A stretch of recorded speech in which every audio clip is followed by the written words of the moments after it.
Salut, c'est Trado. Je suis content de vous retrouver pour l'analyse technique de deux actions qui m'ont été demandées aujourd'hui et cette semaine plus intensément que d'autres actions. Il s'agit de Adfink et de Valneva. Alors on va commencer par Adfink parce que la situation est assez importante, assez cruciale. Voici un graphe en données hebdomadaires, c'est-à-dire que chaque bougie que vous voyez correspond à une semaine de cotation. Nous avons ici une zone grise qui est une zone qui était résistance il y a encore quelques jours. C'est la zone 1,49, 1,83 euros. Cette zone n'a pas été franchie depuis mai 2019. Comme vous pouvez le voir, elle a été créée ici. Elle a entraîné une baisse très conséquente une fois que l'on a acté la présence de cette résistance, faisant perdre à la valeur près de 80% de sa capitalisation. Avant d'assister à une nouvelle tentative haussière, on a échoué cette semaine-ci, la semaine suivante, encore une semaine. Pendant plus de 3 mois, on a végété et on a échoué à clôturer au-dessus.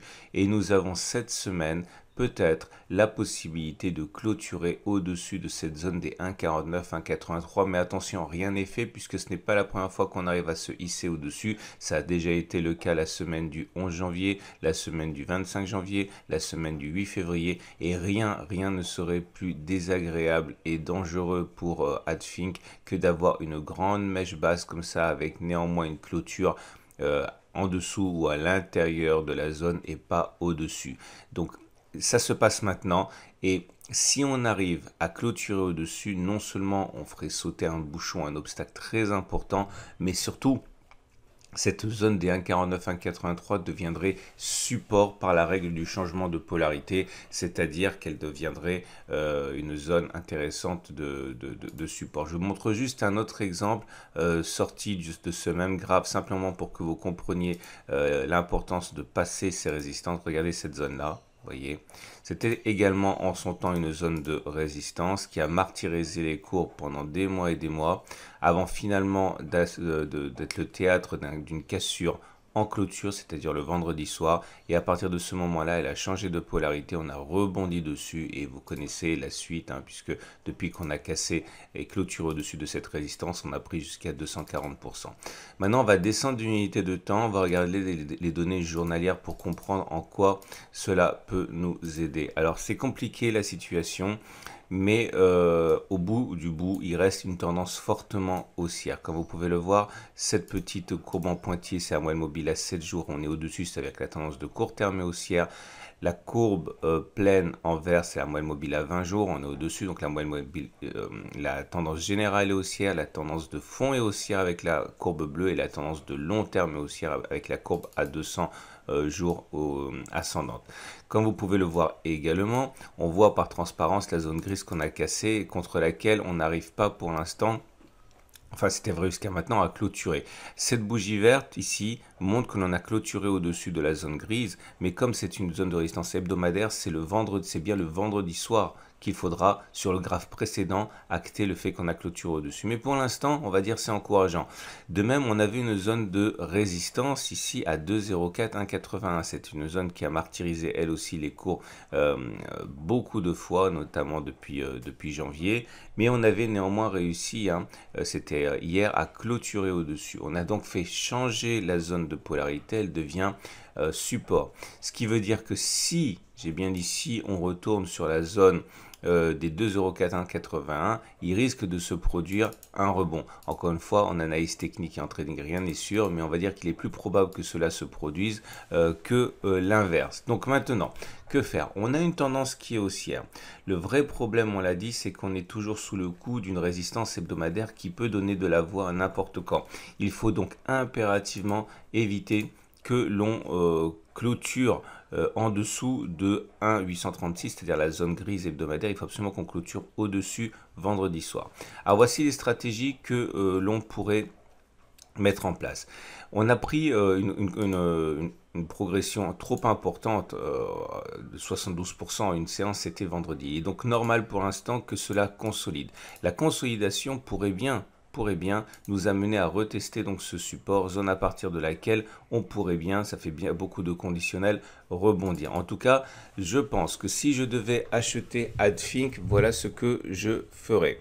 J'attendrai un éventuel retour sur la zone de support ici, et c'est à ce moment-là que j'achèterai pour parier sur le fait qu'on est reparti sur une tendance de haussière, tendance long terme haussière et tenter de nouveaux sommets. Mais attention, le problème c'est que comme vous pouvez le voir, l'achat sur ce niveau est risqué en ce sens que la distance au stop loss est importante. Alors qu'est-ce que le stop loss? Si vous découvrez l'analyse technique et le trading, le stop loss c'est votre plan B, votre plan d'exfiltration. C'est le plan, c'est le plan que vous devez mettre en place si votre trade ne fonctionne pas. À moins d'avoir une confiance inébranlable dans une action, pensez qu'elle est à l'abri de tout, il faut un stop loss, c'est-à-dire un niveau à partir duquel vous décidez d'accepter votre perte et d'invalider. Clairement, je pense que si on devait clôturer en dessous de cette zone grise vendredi, il faudrait s'attendre à une nouvelle attaque baissière comme il y en a eu précédemment. Il vaut mieux peut-être abandonner le trade. Ça veut dire quoi? Ça veut dire que si on met un stop loss, mettons en dessous de ce niveau-là, ok, à 1,31. Vous avez en achetant maintenant sur les niveaux actuels un stop loss qui est très important à 45%. C'est pas impossible, mais on va dire que c'est pas très raisonnable non plus. C'est pour ça que je n'achèterai pas maintenant. Par contre, si on revenait tester le support ici, le support à la distance de l'achat au stop loss ne serait plus que 35%. C'est beaucoup, mais on va dire c'est un peu plus raisonnable. 35%, il faut savoir que il n'est pas déraisonnable d'avoir des stops à 35%, mais il faut par contre adapter la taille de sa position pour accepter le fait que on puisse perdre 35%, donc peut-être miser moins que ce que vous avez prévu.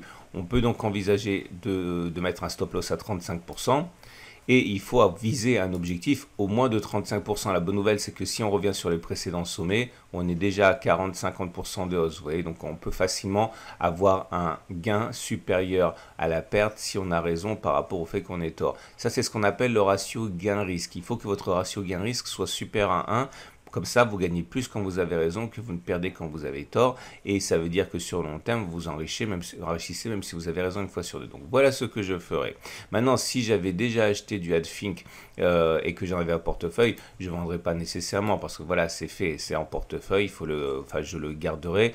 Je me mordrai les doigts de ne pas avoir fait de l'analyse technique avant. Mais voilà comment procèdent les traders expérimentés. Donc pour faire simple, je pense, mais je n'en sais rien, qu'on va revenir sur cette zone-là avant de repartir vers des sommets. Évidemment, ce n'est pas un conseil parce que je ne connais pas l'avenir, mais voilà comment je m'y prendrai pour Adfink.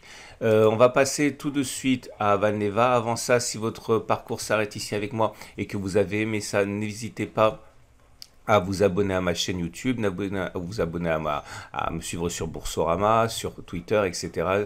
et sur mon site. Vous avez également en dessous de la vidéo un lien vers mon site où j'interroge, où je podcast, où j'interviewe les plus grands traders et analystes techniques. Si vous les suivez, vous apprendrez tellement en très peu de temps. N'hésitez pas à regarder, c'est en dessous, vous tapez sur Google Tradosaur Trading Academy. Voilà, on va passer maintenant à Valneva qui j'ai fait déjà une analyse de Valneva il y a un peu plus d'un mois, mais ce qu'on avait dit dans la vidéo est en train de se produire, donc on va faire le point.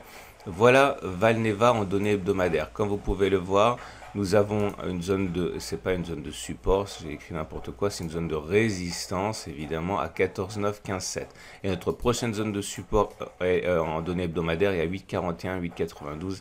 C'est ici. Est-ce qu'on va y aller, est-ce qu'on va pas y aller? Je n'en sais rien, mais vous allez voir que ça va avoir son importance pour mon analyse technique. Et voici les données journalières. On commence par la tendance. Alors la bonne nouvelle, c'est que la tendance de long terme est toujours haussière. On est au-dessus de la M200 qui monte. Par contre, la tendance de fond est neutre puisqu'on est en dessous de la M50 et qu'elle monte. La tendance de court terme est toujours baissière car on est en dessous de la M7 qui descend et la tendance générale est baissière aussi car on est en dessous de la M20 qui descend. Donc globalement ça fait une tendance de long terme haussière, mais à plus court terme c'est pas génial. On avait lors de la précédente vidéo que vous pouvez retrouver l'idée qu'il fallait, on était à peu près ici et j'avais expliqué qu'on allait sans doute aller chercher le support journalier 9915. C'est pas de la divination, mais pour que quelque chose monte il faut que ce soit plus acheté que vendu. Et la question n'est pas de savoir jusqu'où ça va baisser, la question est de savoir à quel moment il va y avoir suffisamment d'acheteurs pour contrebalancer le mouvement vendeur. Et c'est sur cette zone de support que les traders et les investisseurs attendaient pour acheter. Donc c'est pour ça que c'est cette zone que je surveillais. Alors maintenant, on y est. Comme vous pouvez le voir, la bougie du jour n'est pas très encourageante, elle est rouge, c'est une séance de baisse à 2,14%, mais il y a quelque chose qui vient de se produire, c'est ce qu'on appelle un turtle soup. Alors le turtle soup, c'est quand vous vous comptez 20 bougies en arrière et vous regardez le précédent plus bas, il était là. Et aujourd'hui, on est allé plus bas que le précédent bougie. Vous voyez, la précédente bougie plus basse de 20 séances, c'était là. Ça s'appelle un turtle soup parce qu'on est allé plus bas, mais on a clôturé néanmoins plus haut que le précédent plus bas. Le précédent plus bas, il était à 9,88 et la clôture du jour se fait à 10,04. Donc on est bien clôturé plus haut que le précédent plus bas, mais on a quand même établi en séance un plus bas. Ça s'appelle un turtle soup et ça, il faut savoir que ça se trade et on a plus de chances en fait d'assister à un petit rebond là que d'aller significativement plus bas.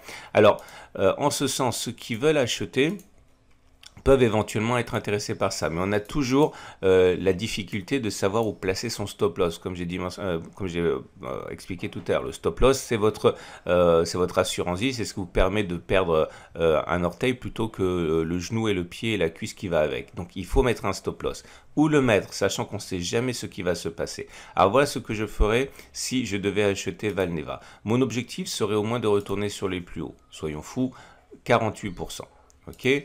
Et ça veut dire que si j'achète maintenant, il faut que mon stop loss ne soit pas supérieur à 48%, sinon mon ratio gain risque il est tout pourri. Donc regardez la situation actuelle. On a vraiment une situation intéressante parce qu'on est couvert par le support journalier, par le support hebdomadaire qu'on a mentionné tout à l'heure à 8,41 et celui à 7,07. Donc si on peut se permettre, on peut même mettre son stop loss en dessous de toute cette zone et quand même avoir un ratio gain risque supérieur à 1, parce que par exemple si je le mets de manière arbitraire à 6,27, ça fait 37,80% de baisse potentielle, c'est énorme, mais c'est gérable à condition de calculer sa taille de position intelligemment, avec un gain potentiel à 47. Mais pour améliorer le ratio gain risque, voilà ce que moi je ferais. Au lieu d'investir 100 maintenant, j'investirais par exemple 33 ici, et si on y va, encore 33 ici, et si on y va, encore 33 là, ce qui me permet d'avoir un ratio gain-risque excellent parce que par exemple sur la dernière position à 7,52, je pourrais éventuellement viser une progression de 96% avec un risque uniquement de 17%, c'est un excellent ratio gain-risque. C'est un petit peu compliqué. Mais je vous rappelle que tout ça, c'est explicité dans mes vidéos. Si vous allez sur mon site de la Tradosaur Trading Academy, vous retrouverez non seulement les podcasts dont je vous ai parlé avec les plus grands noms que vous connaissez. Et attention, j'en fais régulièrement des podcasts, donc vous pouvez revenir régulièrement. Mais également une vidéo sur comment mettre son stop loss. Une vidéo pour savoir si un rebond a déjà eu lieu, notamment avec les bougies Aiki-Nashi. Bref, j'espère que si vous découvrez mon format, vous avez envie d'en savoir davantage. N'hésitez pas à vous abonner donc à mon site ou à ma chaîne YouTube ou me suivre sur Twitter, sur Boursorama, etc. Je serai ravi de vous proposer des vidéos tous les jours. C'est une excellente journée et je vous dis à très vite pour une autre analyse technique.